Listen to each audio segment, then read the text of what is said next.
Hello, trading is closed on February 27th, 2019.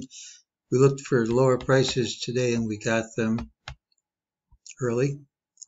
During the day, MEJT gave a buy signal. Just means higher prices will print. Doesn't mean that's necessarily the next move, and the target has been satisfied. This move was marked by the system as false and required to retrace. We have mixed indicators, which we'll go over. We all know what that means. Commonest thing is tomorrow we gap and promptly move outside the day's range. Next most common is we close little change, have the big move Friday, and least common by a large margin is neither of those things happen. It's actually positive that we gapped down 2 days straight, have nothing to show for it as we've held above all these lows. We also gapped down, had a lower low, couldn't hold it.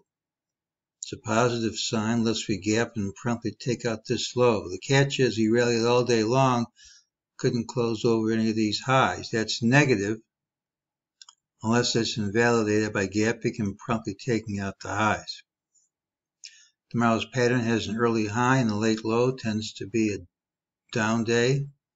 The one time it isn't is if there's a strong rally early in the day, first hour or two.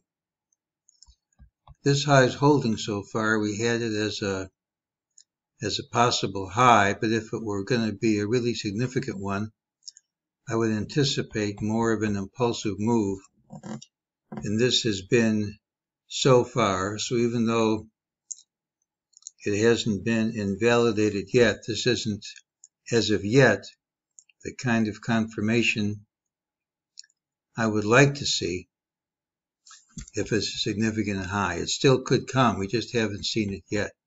So tomorrow's the pattern with the early high. Most common thing is we gap and promptly move outside the day's range. That's today's call.